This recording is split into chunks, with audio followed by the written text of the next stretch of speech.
Saya tadi sempat bertanya sebelum jeda kepada narasumber saya pagi hari ini. Saya akan terlebih dahulu bertanya ke Mbak Wi, Ibu Siti Zuhro. Mbak Wi, kalau lihat 108 posturnya kan besar ya, gemuk begitu. Tapi kan diharapkan kalau gemuk itu kan susah bergerak ya, analoginya seperti itu. Tapi diharapkan gemuk tapi lincah. Harapan itu bisa terwujud nggak kira-kira dengan postur yang besar ini? 108 calon menteri, wakil menteri, dan kepala badan yang sudah dipanggil, Mbak Wi. Ya, Mbak Wi, audionya sepertinya belum terbuka. Oke, baik. Ya. Ya, baik. Silakan, Mbak Wi.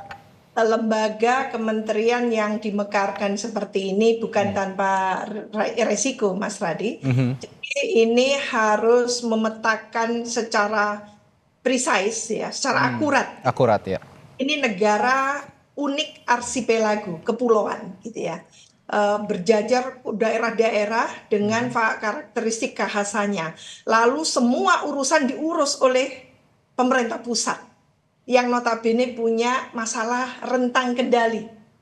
Ini karena penelitian saya daerah perbatasan sejak tahun 2020 sampai kemarin launching buku ya tentang daerah perbatasan. Kita merasakan betapa daerah-daerah yang dikelola langsung gitu ya, program-program pembangunannya oleh kementerian lembaga terkait gitu, maka ketergantungannya itu sangat amat besar. Padahal gitu ya, prospek ke depan untuk Indonesia Emas mau tidak mau, mulai sekarang meskipun agak terlambat, daerah ini harus mandiri. Daerah ini harus mampu mengelola gitu ya semua aset dan apa yang sudah diserahkan urusan yang menjadi kewenangan tadi itu dilakukan secara proper.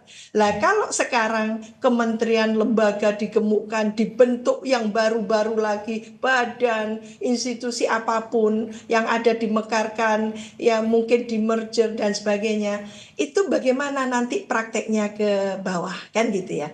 Nah ini yang menjadi pemikiran kita, dan tentunya untuk orkestrasi ini ibarat pagelaran simfoni itu jangan sampai muncul nada sumbang. Nah ini dipertaruhkan gitu ya, leadership atau pemimpin dan kepemimpinannya Pak Prabowo itu betul-betul mampu meramu variatifnya keragaman latar belakang dari semua gitu para pembantunya gitu, menteri-menteri ini untuk mengikuti idealisme Pak Prabowo, untuk mengikuti cara visionernya Pak Prabowo gitu ya, untuk membangun negara bangsa ini yang tidak hanya para pembantu cinta pada dirinya tapi cinta sepenuh hati dengan NKRI kan gitu.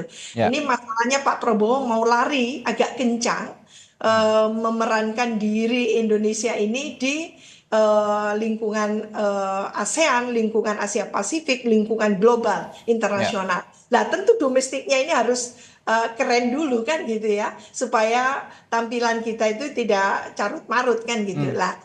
Ini yang saat ini dalam tempo yang mungkin tidak terlalu lama, tidak hanya 100 hari, mungkin 1 semester pertama, 6 bulan pertama, dipastikan take off-nya itu jelas gitu ya.